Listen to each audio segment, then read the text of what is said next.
watching News 8. CPA Michelle Stabell is back with us. Michelle, thanks for a few minutes.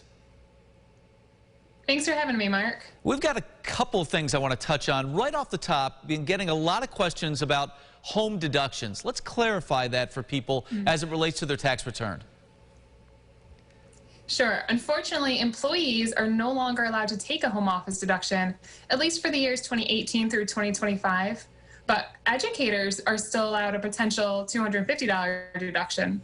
All right, and let's dive in on educators because this segment is really built with teachers in mind. We're talking about possible deductions that they can take on their 2020 tax return.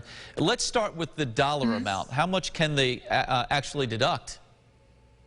So each educator that works in a K through 12 school district and works at least 900 hours in a school year could deduct up to $250 of qualified expenses that they paid out of pocket. So if two taxpayers are married filing a joint return, it could be a $500 deduction on their tax return. If they're both educators? Yes. Okay. Let's talk about what can be deducted, what qualifies. There's an important thing here. PPE is included, right? It could be, as long as it was purchased after March 12th, 2020. So like once the pandemic hit, that was written into the law. So if educators purchase supplies, equipment, training, conferences, if they paid for anything out of pocket, that's all included for all of 2020. And then after that March 12th, 2020 date, if they purchase PPE for the classroom, then they could also include that. As long as it gets that $250 of out-of-pocket expenses, then they can max out that deduction on their tax return. And they do not have to itemize these deductions, correct? Correct. This deduction is available to any qualified educator, even if they take the standard deduction on the tax return. All right.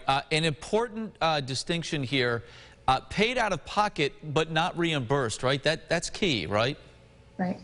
Right. No double dipping. So if a school district has the funds to reimburse one of the teachers for any of these expenses, then don't take that deduction on the tax return.